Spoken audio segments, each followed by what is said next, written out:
Hi cyber students, this is a quick update for HES100. I have read your alcohol discussions. I thought that our class presented some very thought-provoking viewpoints and I liked them all. I don't know if there's a right answer to the question. I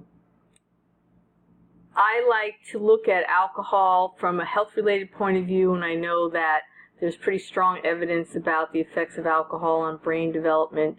But also from a maturity point of view, I think that guidelines are important.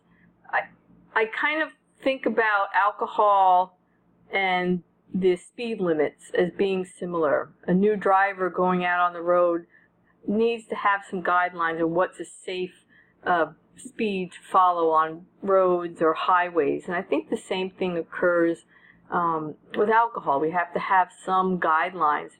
But most importantly, I think that the family and the school environments should provide far more education than most of us are getting. So think about that. Key really is to stay safe, and I think most of you responded in that way as well. We are moving along quite quickly in this class. We have 2 more weeks, less than 2 weeks. The class ends on July 26th.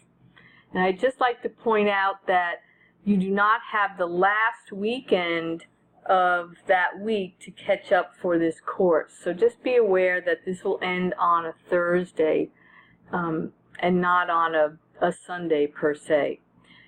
I talked last update on your family health project, which is due in a few days. I'd like to talk to you a little bit about the diseases module. There are 3 readings in the diseases module, and 2 of the readings have a quiz associated with them, and then the 3rd reading on immunity and infectious diseases has a disease exploration assignment, which is creating a newsletter or blog post. So I want to show you that because it might take you a little bit longer than the day before to complete it.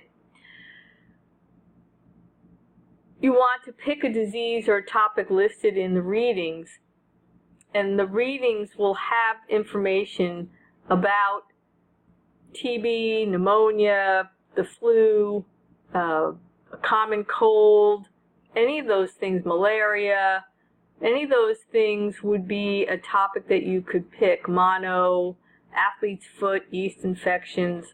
So please make sure that you pick a topic listed in that reading. Do not pick mental illness, cardiovascular disease, cancer, or sexually transmitted diseases. If you do, it won't be graded and you'll lose the 25 points associated with this assignment. Essentially, you need to find a couple of resources that pass the CARBS test to create your newsletter or blog post.